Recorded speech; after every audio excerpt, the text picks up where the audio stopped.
जो हमारी गौ माता को कह रहे हैं कि राष्ट्रीय पशु नहीं, अरे गौ माता तो स्वघोषित राष्ट्र माता है, उसको किसी को राष्ट्र माता घोषित करने की आवश्यकता नहीं। बीजेपी आज तो क्या आगे भी कभी गाय को राष्ट्रीय पशु घोषित नहीं करेगी। इसका ऐलान खुद यूपी के मुख्यमंत्री योगी आदित्यनाथ ने कर दिया है।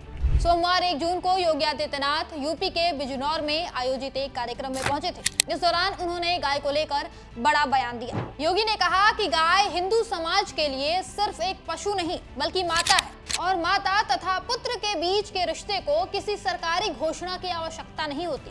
योगी ने यह भी कहा कि गौ माता तो स्वघोषित राष्ट्र माता है, किसी को घोषित करने की आवश्यकता नहीं है। मतलब योगी का साफ साफ कहना है कि बीजेपी गाय को राष्ट्रीय पशु घोषित नहीं करेगी। अब ये बात योगी सीधे सीधे तो कह नहीं सकते थे, इसीलिए घुमा फिराकर बातें बना रहे हैं। गाय माता है तो उसे राष्ट्रीय पशु घोषित नहीं करेंगे, पर गाय का मांस दुनिया भर में जरूर बेचेंगे। वाह भाई, ये किस तरह का गौप्रेम है। आपको बता दें कि यूपी देश भर में बीफ एक्सपोर्ट में नंबर 1 पर है। सबसे ज्यादा बीफ यूपी से ही विदेशों में जाता है। और उससे भी बड़ी बात, बीजेपी के कई बड़े नेता बीफ एक्सपोर्ट का बिजनेस करते हैं।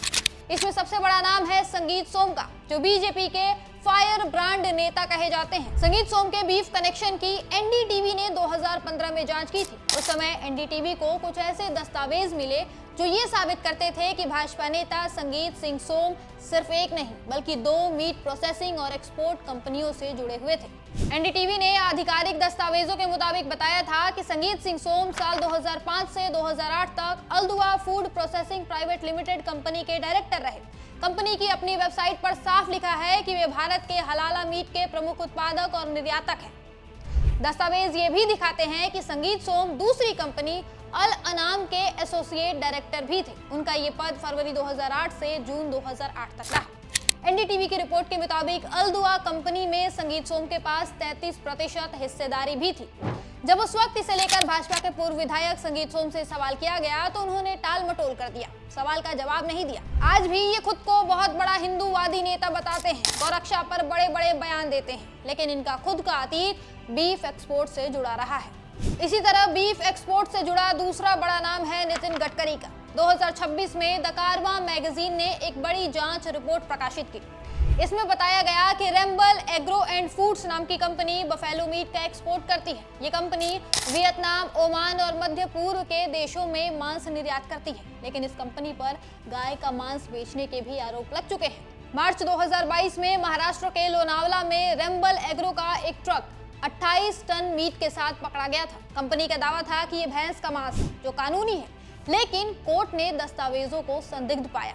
अब देखिए गडकरी के परिवार का इससे क्या कनेक्शन है। कारवां रिपोर्ट के मुताबिक रेम्बल एग्रो और गडकरी परिवार के एग्रो बिजनेस एम्पायर के बीच गहरा संबंध है। नितिन गडकरी के बेटे निखिल गडकरी की कंपनी सियान एग्रो इंडस्ट्रीज का रेम्बल एग्रो से कनेक्शन रहा है। रेम्बल के कुछ डायरेक्टर, शेयर होल्डर पहले सियान एग्रो से जुड़े रहे। एक और बड़ी बात, रेम्बल एग्रो को बड़े लोन मिले एक कोऑपरेटिव बैंक से, जिसकी चेयरपर्सन नितिन गडकरी की पत्नी कांचन गडकरी है। रेम्बल के कई शेयर होल्डर्स और डायरेक्टर्स गडकरी परिवार की कंपनियों से फाइनेंस लिए हुए हैं और उन्होंने सियान एग्रो में भी निवेश किया है। जान लीजिए कि ये सारी बातें कारवां ने अपनी रिपोर्ट में कही है।